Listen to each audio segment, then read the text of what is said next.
Subscribe करें और bell दबाएं ताकि कोई खबर रह न जाए।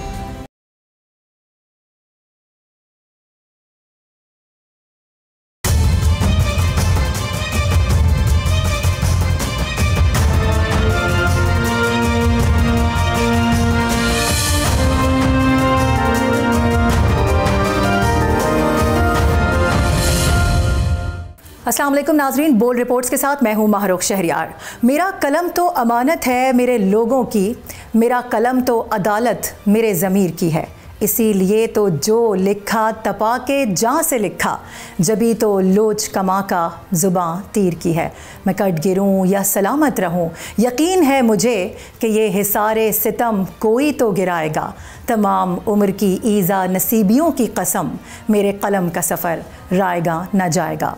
नाजरीन, अहमद फराज की ये नज़म जो जस्टिस मंसूर अली शाह के इस्तीफ़े के आखिरी सफ़े पर हमने देखी, मौजूदा हालात की ऐसी मुकम्मल तस्वीर पेश करती है कि किसी इजाफी तमहीद की गुंजाइश बाकी ही नहीं रहती। रियासत का पहला सुतून अदलिया, जी हाँ अदलिया, आज जिस तरह से हिला दिया गया है उसके असरात पूरे निज़ाम पर इस वक्त लर्जिश बनकर महसूस किए जा रहे हैं। 27वीं तरमीम के बाद ताकत की नई तरतीब ने अदालती ढांचे में शदीद बेचैनी पैदा की है और इसी पस मंज़र में सीनियर तरीन जजेस जस्टिस अतहर मिनुल्लाह और जस्टिस मंसूर अली शाह इस निज़ाम से ख़ुद को अलग करके इस्तीफ़ा दे चुके हैं। अब इतलात ये हैं कि मुल्क भर में मज़ीद जजेस भी इस्तीफ़ों की तैयारी पकड़ चुके हैं, क्योंकि उनके नज़दीक पर काट कर उड़ान की ख्वाहिश बेमायने है। इसके साथ साथ लाहौर हाई कोर्ट के 10 और इस्लामाबाद हाई कोर्ट के 4 जजेस को दूसरे सूबों में ट्रांसफ़र करने की फहरिस्त भी सामने आ चुकी है, जो 6 माह से 2 साल तक के लिए बताई गई है।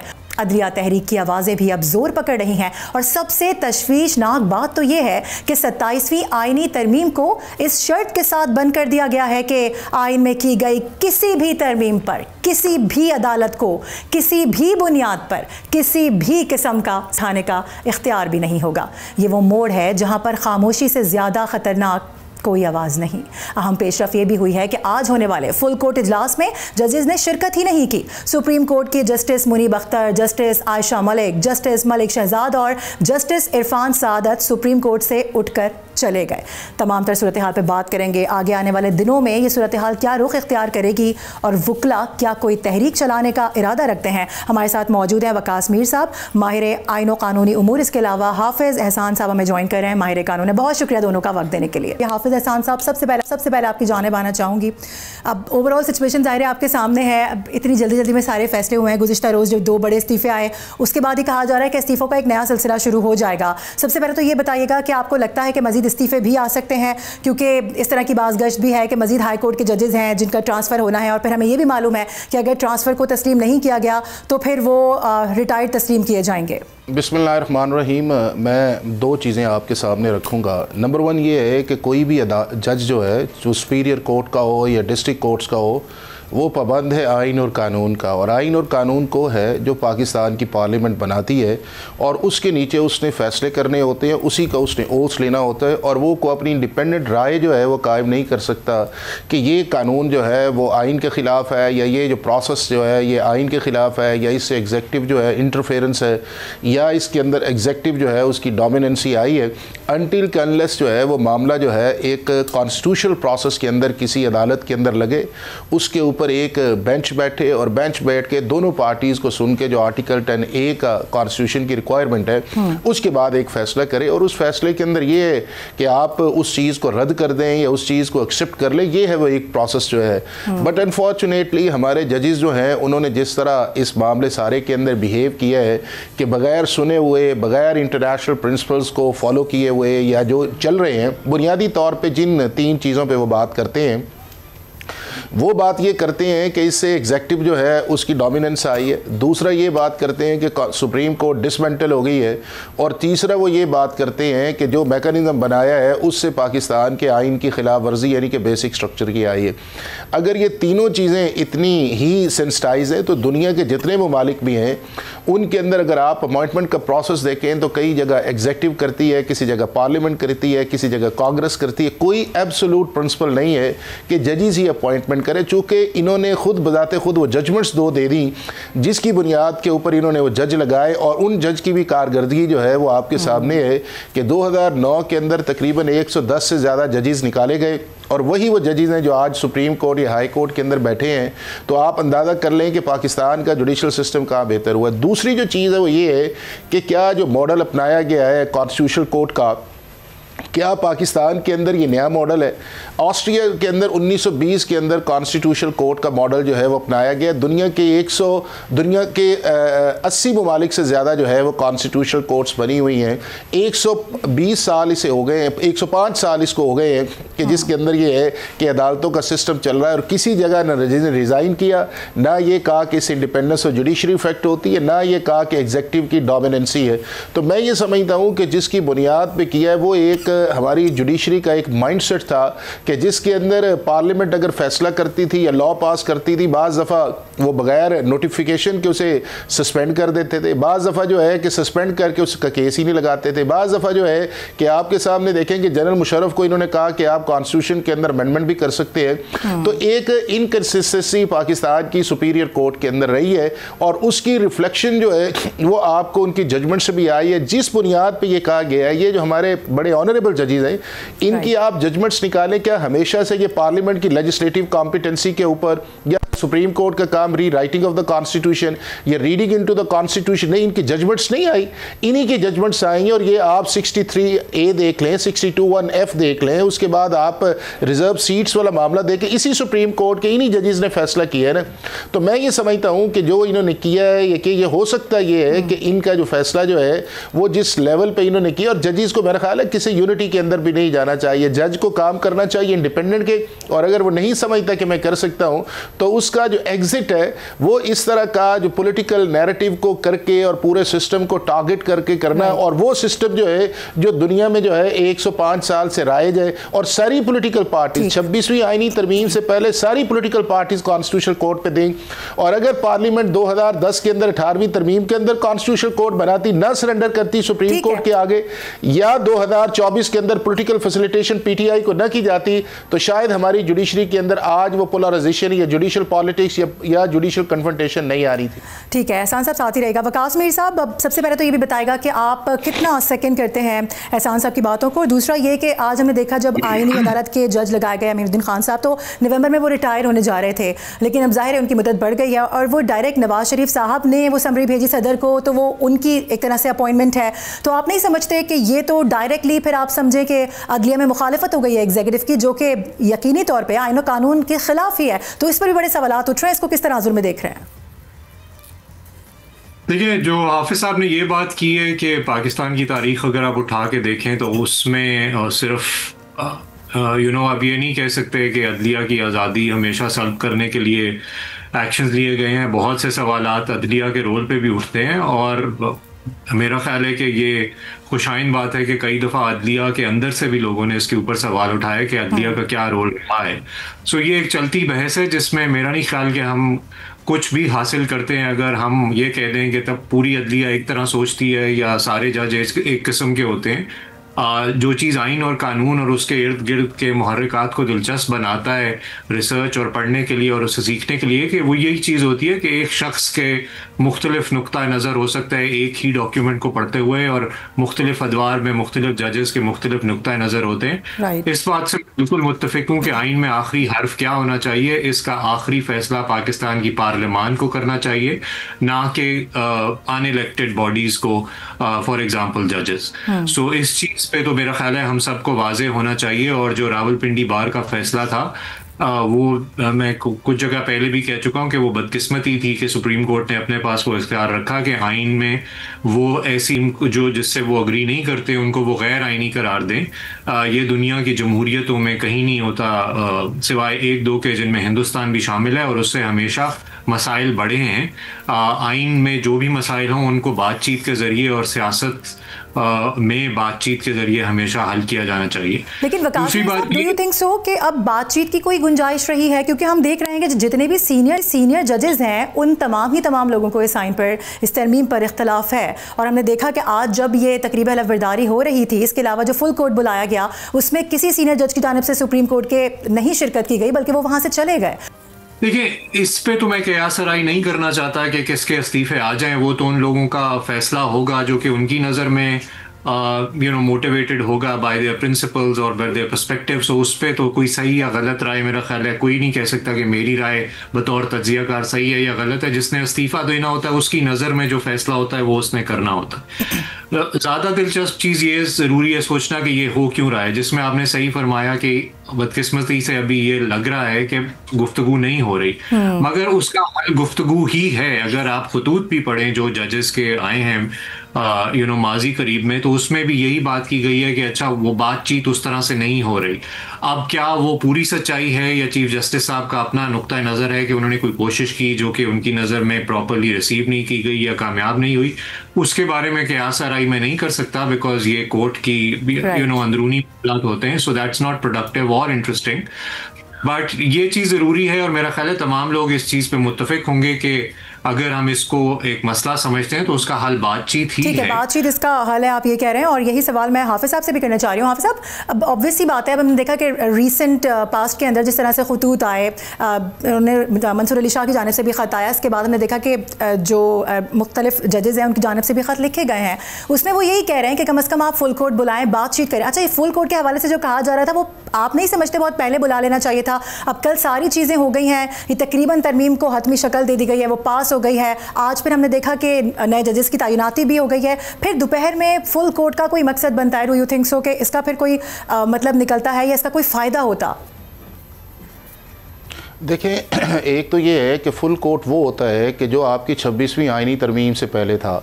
26वीं आइनी तरमीम से पहले चीफ जस्टिस फुल कोर्ट बुला सकता था और उसके बाद वो बेंचेस भी बना सकता था। 2 मेंबर्स बनाए, 3 मेंबर्स बनाए, 5 मेंबर्स बनाए, किसी को निकाल दे, किसी को रख ले, वो सारी चीज़ें थी।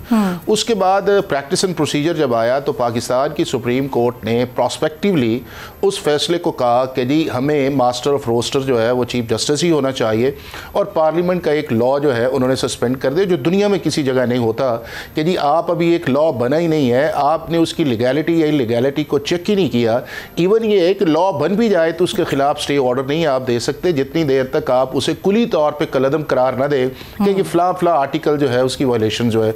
लेकिन जब दोबारा फुल आए, दूसरा चीफ जस्टिस आया जो फाइज ईसा साहब थे, तो उन्होंने कहा जी कि फुल कोर्ट बुलाते। फुल कोर्ट के अंदर फैसला हुआ कि जी पहले इसका फैसला कर लेते हैं कि जो पाकिस्तान की पार्लियामेंट ने ये लॉ बनाया है ये ठीक है या नहीं। आपके सामने पहली दफ़ा जो है वो सारी प्रोसीडिंग जो थी वो वायरल हुई, यानी कि फेसबुक पे आई, लोगों ने देखा और उसके अंदर पाकिस्तान की सुप्रीम कोर्ट ने 10-5 से एक फ़ैसला किया कि जी master of roster chief justice को नहीं होना चाहिए और उसकी डिस्क्रिप्शन स्ट्रक्चर्ड होनी चाहिए और पार्लियामेंट ये काम कर सकती है। अब उसके बाद ये देखें जब कमेटीज़ बनी हैं और उस कमेटीज़ के बाद जो है वो सिलसिला चलता रहा और उसके अंदर फिर आप ये देखें कि किस तरह इनके आपस के अंदर रिफ्ट आने शुरू हुए, कोई मीटिंग के मिनट्स डाल रहा है, कोई डाल रहा है। और जब वो 26वीं आइनी तरमीम आ गई उस वक्त जो है कि आप देखें कि जो कमेटी पिछली थी वो एक मिनट्स इशू कर रही है बगैर इन्वाइट किए चीफ जस्टिस को कि जी आप वो 26वीं तरमीम का केस लगाएं जी। अब ये है कि 26वीं आइनी तरमीम जब आ गई है, नंबर 1 ये है कि वो कमेटी वैसे ही डिसफंक्शनल थी जो जस्टिस मंसूर या जस्टिस कलामी की माजरत। अब मुझे एहसान साहब, मुझे ना यहाँ पे एक पॉइंट रखना बड़ा ज़्यादा मैं इंपॉर्टेंट समझ रही हूँ कि 26वीं तरमीम का आप जिक्र कर रहे हैं, उस पर अभी ऑलरेडी केस चल रहा है, इतने तनाज़ात में वो तरमीम भी घिरी रही है, तो उसका मुस्तकबिल क्या होगा कि अभी तो वो 26वीं तरमीम का कोई फैसला नहीं हुआ, उसके ऊपर एक और तरमीम का आ जाना। So do you think so कि वो अब कलअदम करार दे दी जाएगी? जी देखें बात यह है कि ये दुनिया में किसी जगह नहीं है। लीगल प्रिंसिपल्स आप देख लें कि जी पार्लियामेंट एक कॉन्स्टिट्यूशनल अमेंडमेंट करे या लॉ पास करे तो जितनी देर तक सुप्रीम कोर्ट उस पर थंब न लगाए उतनी देर तक उस लॉ की लीगैलिटी या इलीगैलिटी जो है वो इन क्वेश्चन रहती है। आपने एक लॉ पास किया, उसका जो है अनटिल के अनलेस आप उसे सेट असाइड न करें। अब ये है कि आपके सामने 27वीं तरमीम आई है और 26वीं के अंदर मैं इसलिए कह रहा हूँ कि चीफ जस्टिस को बार बार जो फुल कोर्ट कहा जा रहा था, अभी चीफ जस्टिस की वो कॉम्पिटेंसी नहीं है, वो आर्टिकल 191A के अंदर अमेंडमेंट आ गई। और उससे पहले जब फुल कोर्ट था, जस्टिस गुलजार ने कितने फुल कोर्ट बनाए, जस्टिस खोसा ने कितना बनाया, उसके बाद जस्टिस बंदयाल ने कितने बने, आज तक नहीं बने जी। और 4 साल जो है वो फुल कोर्ट बना, शायद जस्टिस खोसा के दौर में बना था। तो इंटरनल रिफ्ट तो थी ना, जो उसकी बुनियादी वजह मैं आपको बताऊं, चूँकि हमने 2009 के अंदर पूरा इंस्टीट्यूशन डिस्ट्रॉय कर दिया था कि जो एक सीनियर की इज्जत होती थी या एक इंस्टीट्यूशन हरारकी आती थी, हमने उसको वैनिश किया। 110 10 जज निकाले और जब सारे ये जजेस आ गए तो इन्होंने कहा कि जी हम जो है वो इक्वल जो है अमंग द इक्वल नहीं है, हम इक्वल अमंग द टॉप पे है। और फिर दूसरा हमने ये कर दिया कि हमने उन जजेस को हाई कोर्ट या सुप्रीम कोर्ट के अंदर जो है उस लेवल पे नहीं रखा कि ये हाई कोर्ट का या सुप्रीम कोर्ट का जज रहेगा। हमने अपॉइंटमेंट्स जो है वो चीफ जस्टिस की कि इस जज को इस एज में लाया जाए, ऑनरेबली उस चीज के अंदर जाए। ये तो बात मुनासिब नहीं। जो कल रिजाइन सामने आया है उसमें जस्टिस मंसूर अली शाह ने बड़ा वाज़ेह लिखा है कि इस पर कतगन तो 26वीं तरमीम से ही शुरू हो गई थी, ये सिलसिला तो वहीं से शुरू हो गया था जब वो पास हुई थी। देखें मैं आपसे गुजारिश करूं, आप किसी ज्यूरिस्ट से या एनालिस्ट से पूछें कि कोई जज जो है अपने रिज़ाइन के अंदर बगैर सुने हुए या उसको एडजुडिकेशन प्रोसेस के किए बगैर जो रीजनिंग दे सकता है। ये तो सुना है कि आपके जो हैं वो जो एडमिनिस्ट्रेटिव साइड पे लोग होते हैं, जो सरकारी मुलाजम होते हैं, वो दे दें या पॉलिटिशियंस उसकी रीज़न दे दें कि जी हमारे पे ये था हमने कर दिया है। कभी जज भी इस बात के अंदर है कि जी आपने एक केस सुना ही नहीं है, आपके पास एक आया ही नहीं है, आप एक वन साइडेड आपने कहा है। और मैंने आपसे कहा कि दुनिया के किसी एक मुल्क का बताएं कि जहां पे कॉन्स्टिट्यूशनल कोर्ट बनी हो और वहां पे उन्होंने रिवर्स कर दिया। दुनिया के किसी एक मुल्क का बताएं कि 5 जो आपकी जुरिस्डिक्शन है, इंट्रा गवर्नमेंटल है, उसके बाद आपकी इन्फोर्समेंट ऑफ फंडामेंटल राइट्स है, जुडिशियल रिव्यू है, या आपका उसके अंदर जो है एडवाइजरी जुरिस्डिक्शन है, या पब्लिक इंटरेस्ट लिटिगेशन है। वही पैटर्न जो 1920 से था आज तक वही चल रहा है। किसी दुनिया के एक जज ने जो है बताएं कि कॉन्स्टिट्यूशनल कोर्ट बनी हो और उसने कहा हो कि जी सेपरेशन ऑफ पावर का जो कॉन्सेप्ट खराब होता है, या जुडिशियल कमीशन की इंडिया के अंदर एग्जीक्यूटिव जो है जुडिशरी के साथ मिलकर करता है, अकाउंटेबिलिटी पार्लियामेंट करती है। अमेरिका के अंदर जो है सिर्फ कांग्रेस करती है, बरतानिया के अंदर एक जुडिशियल कमीशन करता है। किस जगह ये है कि जजेस ही जजेस को लगाएं? एहसान साहब, ये सवाल मैं वकास मीर की जानिब भी लेके जाना चाहूंगी जी। अब मीर साहब, आप क्या समझ रहे हैं कि जिस तरीके से पहले भी हमने देखा कि फैसले आते गए, रिवर्स होते गए, अब तरमीम पर तरमीम आ रही है, लेकिन कहा जा रहा है कि जिस तरह से ये तरमीम की जा रही है, जिस तरह से ये जो लॉ है, डू यू थिंक सो कि ये रिवर्स हो सकता है आगे आने वाले दिनों में, या इस पर अब बस ये अब फाइनल है? लेकिन साथ में ये भी कहा जा रहा है कि 28वीं तरमीम भी आना बाकी है। जब 27वीं तरमीम में तमाम तर चीज़ें हो गई हैं तो 28वीं तरमीम का फिर क्या मकसद है? देखिए, मैं आपके दूसरे सवाल का पहला उस पर जवाब दे देता हूँ। अगर कोई भी हुकूमत वक्त ये कहे कि हमने इस तरमीम में जो चीज़ें हासिल करनी थी या जो मकासद रखे थे वो हमने अचीव कर लिए हैं, तो उसका ये मकसद हरगिज़ नहीं है कि वो मुस्तकबिल के लिए अपने दरवाजे बंद कर रहे हैं। जिस आइन को बचाना चाहते हैं उसी के अंदर लिखा हुआ है कि हुकूमत वक्त अगर एक ख़ास थ्रेशोल्ड अचीव कर ले नंबर्स का तो वो आइन में तरमीम कर सकती है। सो वो उसको अगर आज वो कह भी दें, फर्ज करें मीडिया के कहने पे वो कह दें कि जी ठीक है हमने सब कुछ अचीव कर लिया, एक हफ्ते बाद कोई ऐसी डेवलपमेंट हो जाए जिसके नतीजे में जेन्युइनली आइन तब्दील करना है, तो उनकी जिम्मेदारी है कि वो करें। या अगर उन्होंने कोई सियासी वादे किए हैं या मकासद रखे हैं तो उनको पूरा हक है कि वो उसकी कोशिश करें एक जमहूरी तरीके से जो कि आइन में दर्ज है। अच्छा, दूसरी बात कि अब इसका फेट क्या होगा? 26वीं पे आपने फरमाया कि ऑलरेडी एक चैलेंज पेंडिंग है। देखिए, जो आइन जो है हमारा 1973 का, उसमें ये बात 238 और 239 में वाजे है कि किसी अदालत को आइन में अल्फाज है ऑन एनी ग्राउंड व्हाटसोएवर ये इख्तियार नहीं है कि वो आइन की तरमीम को गैर आइनी करार दे सके।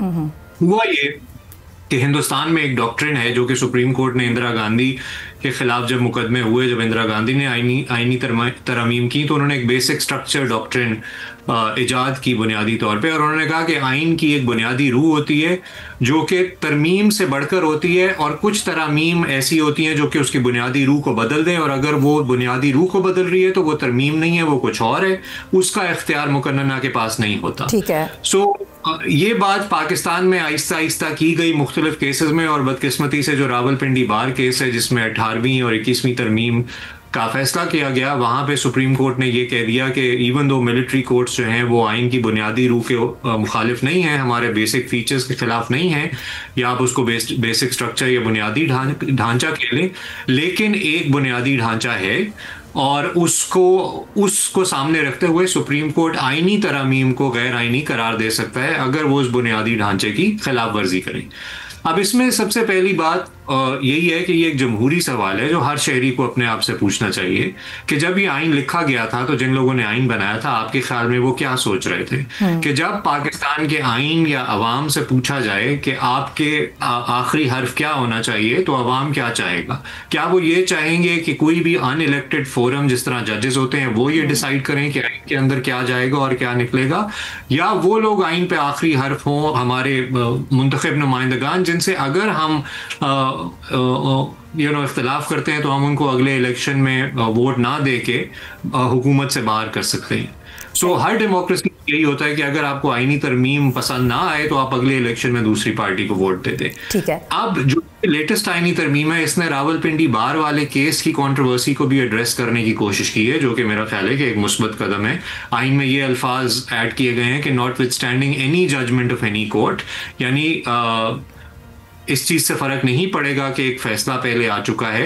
ये बात रीइटरेट की गई है, उस पर दोबारा जोर दिया गया है कि किसी अदालत को ये इख्तियार नहीं है कि वो आईनी तरमीम का जायजा ले और उसको कालादम या गैर आईनी करार। अच्छा मीर साहब, दो मजीद सवाल। एक तो ये कि कहा जा रहा था कि 26वीं तरमीम जब आ रही थी तो अवामी मफाद के लिए लाई जा रही है, अब 27वीं आ गई है, इसमें भी कहीं पर अवामी मफाद अगर मैं देखूँ तो मुझे तो नजर नहीं आ रहा, और यही सारी बातें अवाम भी कर रहे हैं। दूसरा ये कि ये भी कहा गया है 27वीं तरमीम के मुताबिक कि आर्टिकल 199 के तहत अब जितने भी केसेस होंगे वो आईनी बेंच ही सुनेगा। तो लाहौर की बात कर ले, पेशावर, बलूचिस्तान, इस्लामाबाद, इनके जो हाई कोर्ट्स हैं यहाँ पर तो अभी बेंचेस बने ही नहीं है। देखिए, पहली बात मैं एड्रेस कर दूं, ये बड़ी बदकिस्मती है कि जब हम इन चीज़ों पे बहस करते हैं तो हम आईनी मफाद की एक तारीफ अपने सामने रखते हैं जिस पे मेरा ख्याल है जिसकी गहराई में हम बदकिस्मती से जाते नहीं हैं। मुझे याद है कि जब 18वीं तरमीम आई थी, जो कि मेरा ख्याल है पाकिस्तान के लिए, पूरे पाकिस्तान के लिए बहुत फ़ख्र का वक्त था, उसके बाद भी मीडिया अक्सर लोगों से, इन्हीं जमातों से, पीपल्स पार्टी और नून को कहता था कि आप तो कहते थे कि 18वीं तरमीम लोगों के मफाद के लिए, आपने आईनी तरमीम पास कर दी, इससे लोगों को क्या फ़ायदा हुआ? इन चीज़ों को वक्त लगता है कि उनके जो असरात हैं वो हमें नजर आए। देखिए, अब हमने 18वीं तरमीम को तो आए हुए भी अरसा हो गया, उसके कौन से समरात अभी तक सूबों में मुंतकिल हुए हैं? कौन से सूबे की हालत बेहतर होती नजर आ रही है? अवाम तो वहीं के वहीं है। देखें, अब डिपेंड करता है कि आप मेट्रिक कौन सा यूज़ करते हैं। मेरा ये ख्याल है कि अगर आप सूबों में जाके लोगों से पूछें, जो सूबे में ब्यूरोक्रेट्स काम करते हैं, जो होते हैं, उनसे काम करते हैं, तो उनको लगता है कि उनके पास कुछ ज़्यादा वसाइल आए, उनको कुछ बहुत ज़्यादा सब्जेक्ट्स मिले जिन पे वो कानून साजी करें, कुछ कवानीन बेहतर हुए। हर सूबे में इन थेरी एटलीस्ट ये कंपटीशन होना चाहिए कि अच्छा हमारा कानून दूसरे से बेहतर हो, ना सिर्फ जिस तरह वो लिखा गया है बट जिस तरह उसकी इम्प्लीमेंटेशन हो रही है। तो उसके ऊपर इख्तिलाफ हो सकता है, बट मेरा तो ख्याल है कि जो भी आईनी तरमीम है उस पर बिल्कुल ये कहना बनता है कि ये अगर हुकूमत कह रही है कि ये आईनी मफाद में है तो ये बर्डन उनके ऊपर है कि वो हमें दिखाएं with the passage of time के ये आईनी मफाद में है। सो जिस ये पास हो, ये नहीं कह देना चाहिए कि अवाम को कोई फ़ायदा नहीं हुआ। मसलन हर चीज़ कोई चीज़ों की कीमतें सस्ती करने के लिए तो नहीं होती, लेकिन अब वफाकी आईनी अदालत का एक फ़ायदा है कि जो वक्त हम देखते थे कि अगर सुप्रीम कोर्ट में एक बड़ा आईनी केस चल रहा है तो कोई और केस टेकअप नहीं होता था। अगर फुल कोर्ट बैठ जाता था तो वो 10-10 दिन, 12-12 दिन तमाम मीडिया, तमाम लोग जो है वो उसी को देखते रहते थे, किसी और का मुकदमा जो है उसकी सुनवाई नहीं होती थी। सो क्या अब इसके मुफीद असरात होंगे या नहीं? हुकूमत वक्त का ख्याल है कि होंगे। बस यही देखना है हमें अब कि अब जो सब कुछ तरमीम की गई है इसके असरात क्या सामने आते हैं। एग्जैक्टली, और ये देखना भी है, और अवाम भी इसी बात का शायद इंतजार कर रहे हैं कि जो तरमीम पे तरमीम लाई जा रही है, कहा जा रहा है कि इसमें अवाम का मफाद सबसे पहले रखा गया है, मुकद्दम रखा गया है, तो आया वाकई में ऐसा मुस्तकबिल में हमें होता नजर आएगा? नहीं आएगा। वकास मीर साहब हमारे साथ मौजूद थे, एहसान खोकर साहब ने भी हमें ज्वाइन किया, दोनों का बहुत शुक्रिया। नाज़रीन, यहाँ पर ब्रेक लेंगे, ब्रेक के बाद जब वापस आएंगे तो जुल्करनैन इकबाल हमारे कोर्ट रिपोर्टर हमारे साथ मौजूद होंगे, उनसे जानेंगे कि सुप्रीम कोर्ट की राहदारियों में क्या चल रहा है।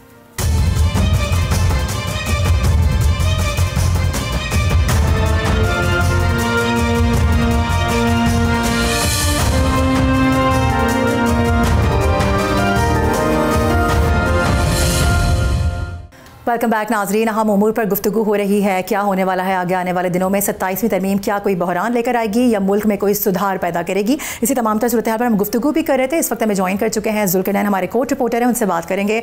जुल्करनैन, बहुत शुक्रिया प्रोग्राम के लिए वक्त निकालने के लिए। सबसे पहले तो ये बताइएगा, ज़ाहिर है आप राहदारियों में घूमते हैं, उठते बैठते हैं, आपका हल्का अहबाब भी वही है जो इस वक्त सबसे ज़्यादा आवाज़ें उठा रहा है, तो आप क्या समझ रहे हैं कि आगे आने वाले दिनों में कोई वकला तहरीक की आवाज़ें सुनाई दे रही हैं? और गुज़िश्ता रोज़ जो 2 बड़े इस्तीफ़े आए हैं, जिसके बाद हमने देखा कि अब कहा जा रहा है कि इस्तीफ़ों की एक लाइन लग सकती है, क्या खबरें हैं इससे मुतालिक? देखिए, मज़ीद इस्तीफ़ों की लाइन की इतलात तो बिल्कुल आ रही हैं, और जो कामरान मुर्तज़ा हैं, सेनेटर भी हैं JUI के, और काफ़ी मुतहरिक वकील भी हैं, साबिक सदर रहे हैं सुप्रीम कोर्ट बार के, पाकिस्तान बार काउंसिल में भी अहम ओहदों पर रहे हैं, उनकी जानिब से भी ये कहा गया है कि मज़ीद 13 इस्तीफ़े आने हैं। और इतलात ये हैं कि जैसे लाहौर हाई कोर्ट से कुछ जजेस की ट्रांसफ़र्स की जा रही हैं उनकी मर्ज़ी के ख़िलाफ़, इसी तरीके से इस्लामाबाद हाई कोर्ट से भी कुछ ट्रांसफ़र्स होने को हैं, तो उन जजेस की जानिब से भी इस्तीफ़े आने का इम्कानात हैं। बल्कि इस्लामाबाद हाई कोर्ट के तो एक जज के हवाले से कल ही सुनने में आ रहा था कि वो इस्तीफ़ा तैयार करके बैठे हुए हैं। अच्छा। और वो उनका ये मौक़िफ़ है कि इस्तीफ़ा दिया जाए। अलबत्ता जो बाकी जजेस थे उनके साथ 4, क्योंकि आपने अगर नोट किया हो तो वो इकट्ठे ही आते हैं। सुप्रीम कोर्ट भी जब आए थे जस्टिस तारिक जहांगीरी के लिए, तब भी सब लोग 5 लोग इकट्ठे आए थे। उसके अलावा भी जब कहीं मूवमेंट उनकी हो या कोई फैसला हो तो 5 मिल के मुश्तरका तौर पे करते हैं। तो उसी साइड से फिर ये बाकियों ने उनको कायल किया कि अभी फ़िलहाल इस्तीफ़ा ना दें। पता नहीं अब उनके माइंड में क्या है, क्या स्ट्रेटजी वो देखना चाह रहे हैं। ये शायद मज़ीद इंतज़ार कर रहे हैं कि कुछ वक्त गुजरे तब इस्तीफ़ा दिया जाए। 2 इस्तीफ़े कल आ चुके हैं, और बाकी जो आप कह लें कि कुछ चीज़ें अभी लाइन अप में हैं। और एक्सपेक्ट ये किया जा रहा था बहुत से लोगों से, टॉक ऑफ द टाउन ये था कि शायद जस्टिस मुनीब अख्तर और जस्टिस आयशा मलिक आज फुल कोर्ट इजलास के बाद इस्तीफ़ा दें, लेकिन आज जो मैंने अभी कुछ ही देर पहले तक चेक किया है तो किसी की जानिब से ऐसी कोई मूव नहीं की गई। अलबत्ता फुल कोर्ट इजलास था वो भी मैं आपको बताता चलूँ कि पहली बार ऐसा हुआ है कि कमेटी रूम के बजाय जो चीफ जस्टिस या अफरीदी का चैम्बर है, हमारे ज़राए बताने के वहाँ पर हुआ था, क्योंकि जजेस की अक्सरियत ने उसमें शिरकत नहीं की। अब जो आइनी बेंच में कुछ जजेस गए आइनी अदालत में, और उनको अगर हम बीच में से माइनस कर दें सुप्रीम कोर्ट के 24 जजेस में से, और जस्टिस मुसर्रत हिलाली जिनकी तबीयत कल नासाज हुई थी, अगर उनको भी हम निकाल दें तो पीछे 17 जजेस बचते हैं। और ज़राए के मुताबिक सिर्फ 6 जजेस थे जो उस इजलास में शरीक हुए, 11 जजेस ने शिरकत नहीं की। इतलात ऐसी हैं कि वो जा चुके थे, जिसमें एक जो कुछ नाम अभी आपने लिए थे उनमें एक नाम जस्टिस नईम अख्तर अफगान साहब का भी शामिल आ रहा है, किया जा सकता है कि उनके वाले से भी हमें इतला मिली है कि वो भी इस फुल कोर्ट इजलास में मौजूद नहीं थे। जैसे नईम अख्तर अफगान आइनी बेंच जो बना था 26वीं तरमीम के तहत उसका भी हिस्सा थे, और जजेस ट्रांसफ़र केस भी उन्होंने सुना था, मिलिट्री कोर्ट्स का केस भी वो सुन चुके हैं। तो वो आइनी बेंच का एक रेगुलर हिस्सा थे, जो अब कह लें कि ना वो आइनी अदालत के अंदर गए बल्कि यहाँ जो फुल कोर्ट इजलास था उसके अंदर भी नहीं थे। रही बात अगर वकला तहरीक की, तो मज़ीद जब इस्तीफ़े आएंगे शायद उससे कोई मोमेंटम बने, क्योंकि अभी पाकिस्तान बार काउंसिल के इंतखाबात सर पे आए हुए हैं। जो सूबाई बार काउंसिल के अहदेदारान जीते हैं इन्होंने उसके अंदर वोट करना है। अगर डिपेंड करता है कि अगर तो वहाँ पे जो आज़म रज़ी तारड़ साहब का और SN भोन साहब का ग्रुप है, अगर वो पाकिस्तान बार काउंसिल में दोबारा बरसर इक़्तिदार आ जाता है अगले 5 साल के लिए, तो फिर शायद इस तहरीक में कोई ख़ास जान ना पड़े।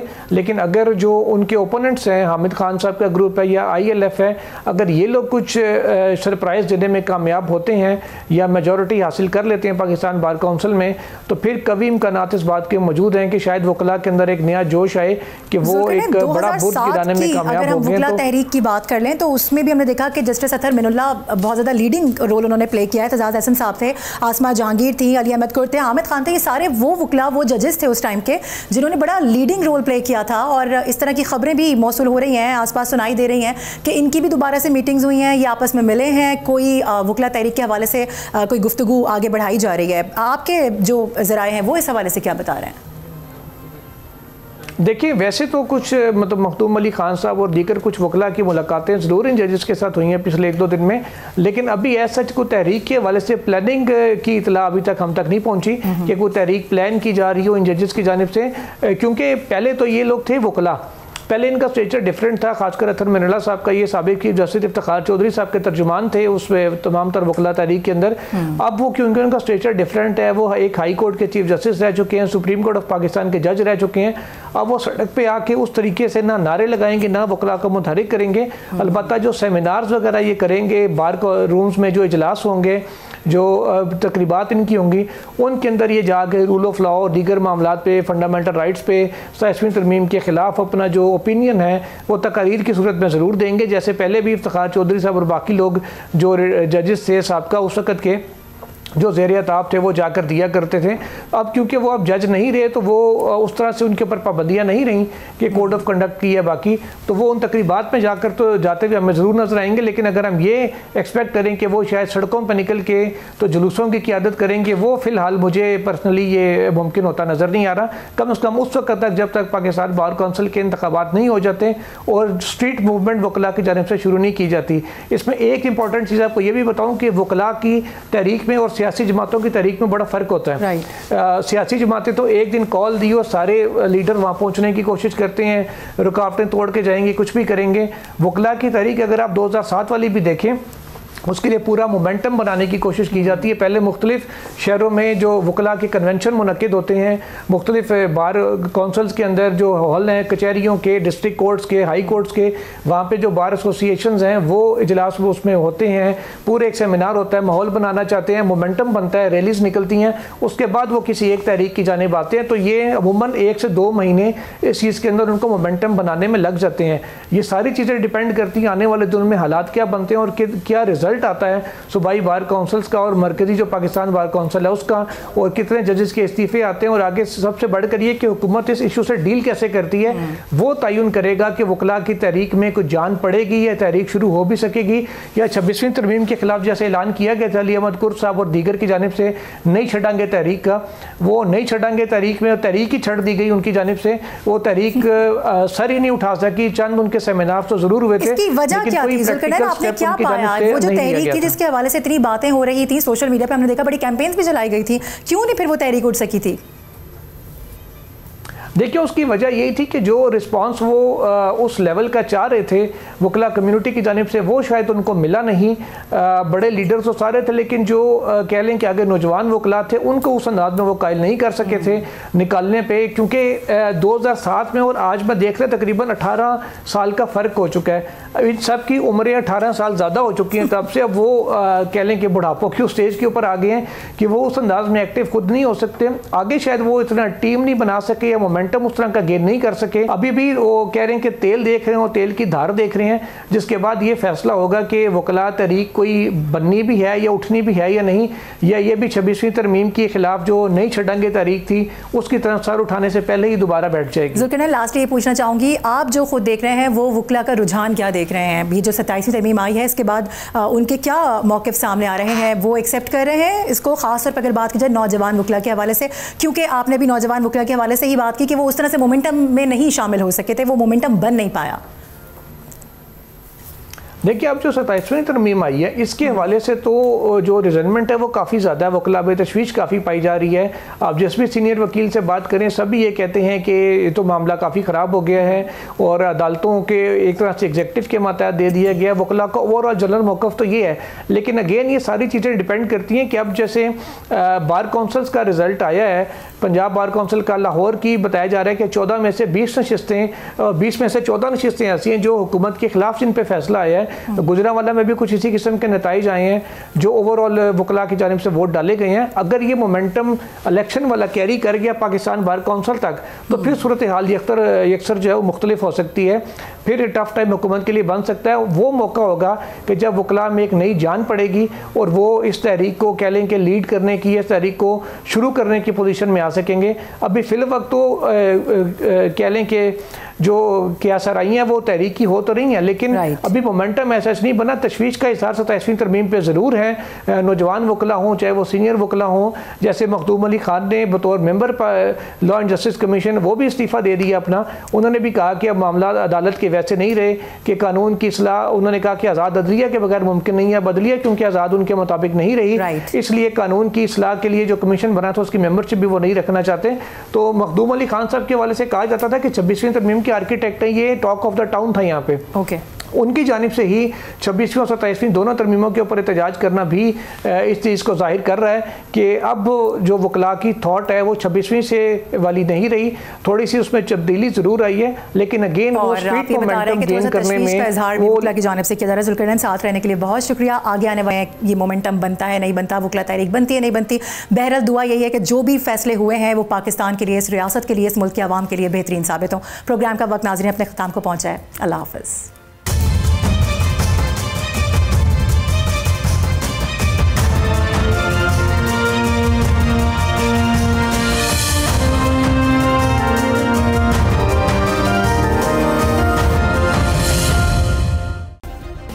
सब्सक्राइब करें और बेल दबाएं ताकि कोई खबर रह न जाए।